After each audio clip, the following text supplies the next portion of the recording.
Hey, all, it's Tom. Pardon me, allergies and humidity. So, I'm pushing 60. And not that I'm in bad physical health. Physically, I'm healthy as an ox. Uh, well, I don't know what you call it, but, I can't walk, whatever. The other side of the physically, I'm not so good. So, I'm not out in the woods much. And if I do, it's a hunting trip or a fishing trip where, I'm really not going to need, like this is a Falcon even, an F1. I'm not going to need something of this quality to run around all weekend, right? So I've been buying cool knives, and you'll see a lot of them coming up. And that's what it's all about right now. It's just about me buying cool knives. I don't care if it's a work tough gear, tops, SE, whatever it is. If they're cool, I'm gonna buy it. Like we got some reviews coming up on this guy. Isn't that gorgeous? We got some reviews coming up on him and this big boy here. So, like I said, cool knives that I enjoy playing with. So, one of the cool knives I enjoyed playing with years ago was a Bear Grylls knife. A lot of people laughed at it and whatnot. And the first production of it, they had a problem with the end caps. If you beat them or baton with them too hard, the end cap, the pommel would fall right off. So they recalled them and they redid the knife. Well, I had both sets. I had the recalled and I had the old one. The old one I got in a trade from Caveman Cody. If you don't know his channel, go over and check him out. Caveman Cody. Anyway, that held up perfect, except for the serrations. Serrations were junk. Then I bought a fine edge one, which without the serrations, and the new model. Now, that I beat through the woods for 8 months. I mean, that at that time I was going out in the woods, camping and running around and stuff. I beat that thing to death. And then I gave it to my son because there was nothing, he wasn't easy on anything, even his vehicles and himself. And he beat it to death. Knife held up perfect. I gave it to my brother-in-law when he went back to California, and from what I know, he's still beating it out there. That was 6 years ago. So, say what you will about Bear Grylls knives. So, just a little backstory here. Gerber used to make the Strong Arm, the Prodigy, LMFs. I've had the BMFs from back in the 80s. They're a survival knife. They got bought out by a company named Fiskars. And in between Bear Grylls' first knife and the Ultimate Pro that was put out, they were bought out by Fiskars. We all know Fiskars as they make hatchets and scissors and, they were a cutlery company, but they bought Gerber out. So, then they made the Ultimate Pro. I might as well say the Bear Grylls knife 2. Or 3, actually, because there was a little, I don't know what you would call it, like a skeletonized cord-wrapped handle, 4-inch number, that was also used by Bear Grylls and produced by Gerber, which didn't go anywhere. So you might as well say the Ultimate Pro was actually Bear Grylls 3. So now that Fiskars owns it, they brought out the Ultimate Pro. They brought out the Pro 3, I think it's called. It's a different type of blade, different type of sheath setup. It's got a compass on the sheath, a ferro rod, and a flashlight built into the sheath. And the knife's a little different. Hopefully I'll be getting one of them soon.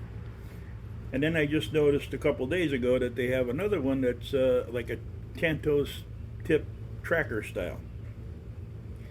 So I looked it over, and what happened was Fiskars, when they bought out Gerber, they bought the name with them. So they're putting out these knives, and they're really good quality knives. Gerber Quality Knives under Bear Grylls' name, just to sell them. You know, it's a marketing ploy. It's like them harpoon tips. You know, everybody likes them. We're going to make them whether I like them or not. We're going to make them. They're going to sell. Unfortunately, Fiskars doesn't understand that. You know, very dubious quality in the old ones that kind of screws up the new ones.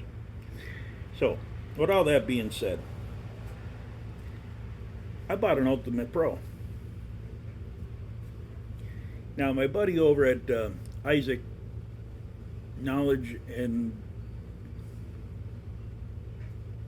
Knives and Knowledge, or Knowledge and Knives, I'm sorry, Isaac, I just drew a blank.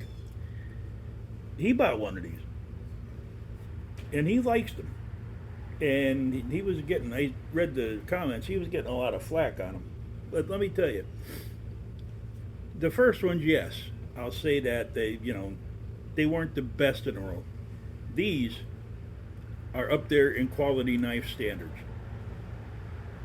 Now, we're going to go through this with a fine-tooth comb, so it might be a little bit longer video. Let's go over the sheath first of all. Just like the other one, you got this worthless piece of reinforced nylon up here, and this is your belt loop. And you got all this that's going to stick in your ribs. But the good part is they've got some Allen screws here. You can take this black stuff off and put a webbing on there or put leather on there. So that's a future project. Still the Velcro closure, you know. The sheath has changed a lot since the first one. The ferro rod on the first one was down here, hanging upside down. It would fall out after some use. Yeah, once it got worn in, it would fall right off the knife. And it was a square sheath, and you took it apart, and there was a sharpening stone underneath, and it was just a big configuration of stupidity. But it worked, you know. This one, once you take this black off, this is one piece. There's no coming apart or anything.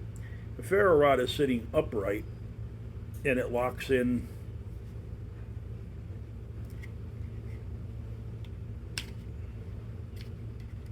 Locks in fairly hard. Okay, that's it. Remember, you got to pull up and pull out. So you got a little, 2-inch ferro rod. It works. It'll do the job. And it locks back into the sheath. It's an ambidextrous sheath.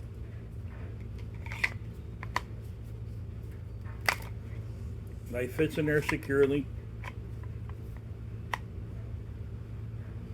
Okay.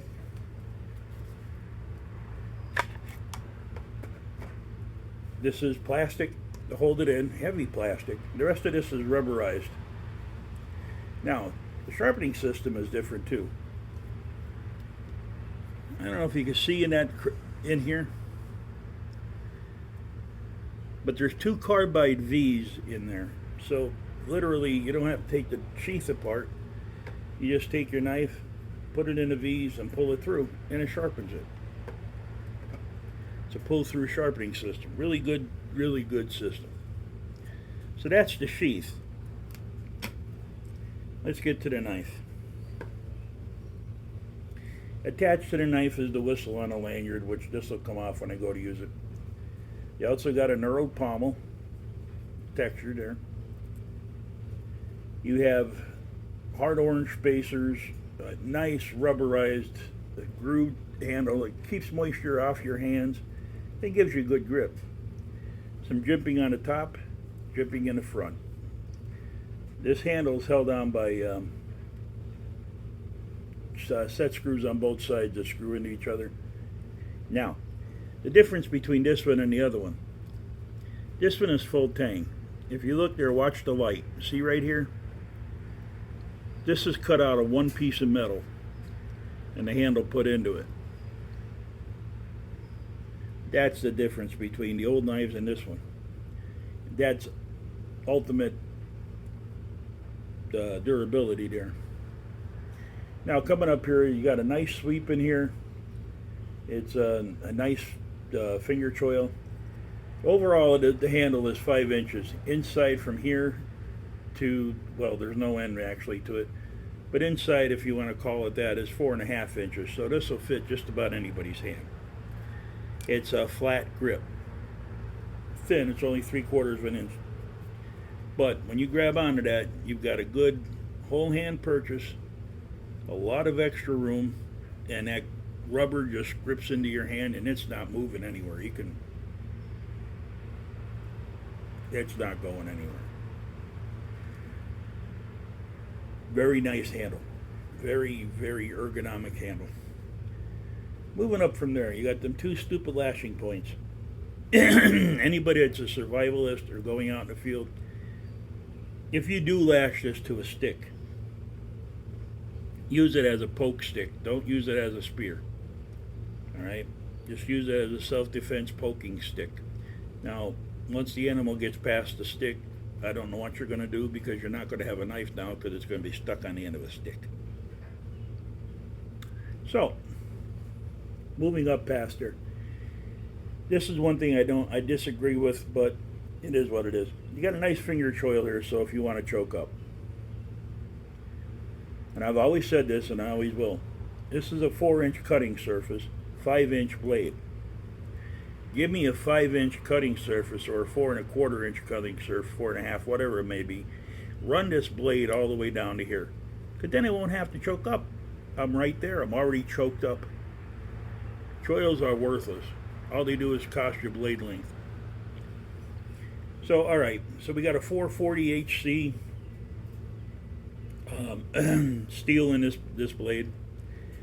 Now, the old Bear Grylls knife, the blade was shaped like a Gerber Prodigy.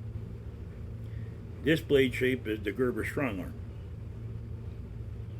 Take a look at it. If you cut this off, now you're looking at a Strong Arm. The other one was a little bit wider and a little bit rounder, like the Prodigies. That's, so you got a really nice ergonomic blade shape.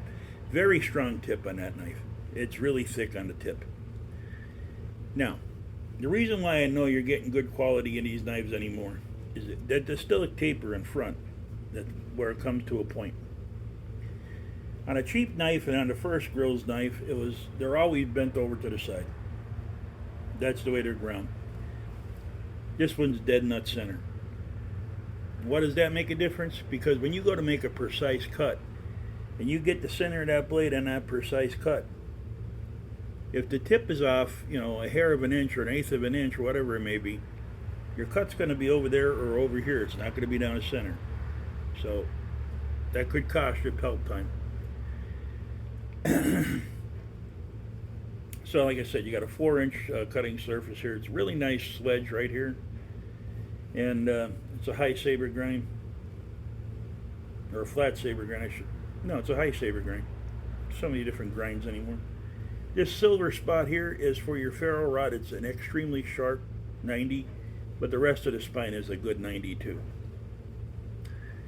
And that's basically it for the knife itself. Now, what I like and what I don't like. I don't like a choil. I don't like that whatsoever. Actually, there's not much I don't like about this knife. These two, flashing points here. Well, maybe you could put a lanyard through there and use a forward lanyard instead of the back one. I don't like the fact that this is attached to the knife. It should be attached to the sheath, but there's nowhere to put it. Otherwise than that, that's about all I see wrong with this knife. Now, what I like is I like this pommel the way it is. It's part of the knife. It's not just pinned and glued in there. So you got a really good striking surface if you need to hit something. The knife weight is enough because it weighs around about 9 ounces, I think it said. If you come back here and this double OK grip, you've got enough power here to chop with, even though it's a 4-inch blade. It's a heavy knife. I love the way that the handle is contoured and the texturing of the handle. It's phenomenal. It's so comfortable. You can squeeze as tight as you want. There's no hot spots. That's amazing. Most knives, I always find a hot spot. Not this one. Forward grip. You got nice jimping there. I like that. Reverse grip, and I'm not going to try it with these dumb hands. Reverse grip locks in the same. It's there and absolutely solid and comfortable.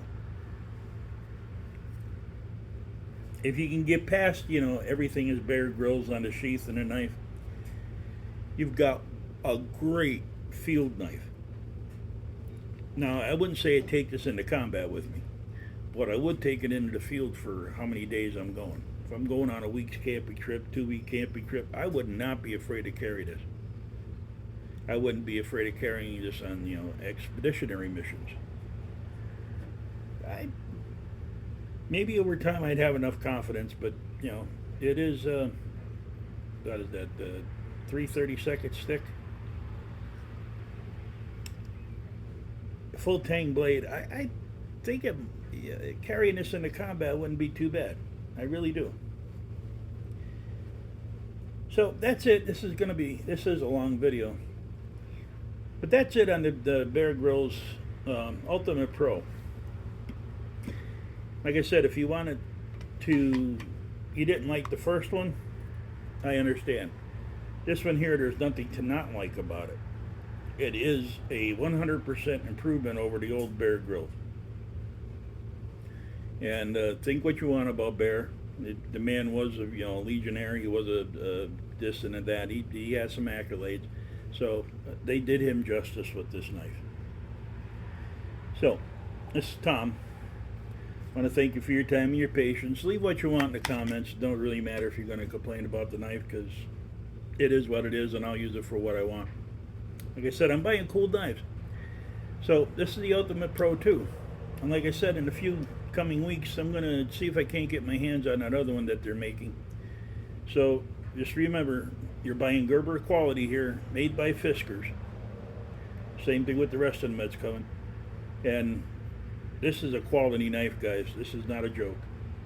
So, Tom, I want to thank you for your time and your patience.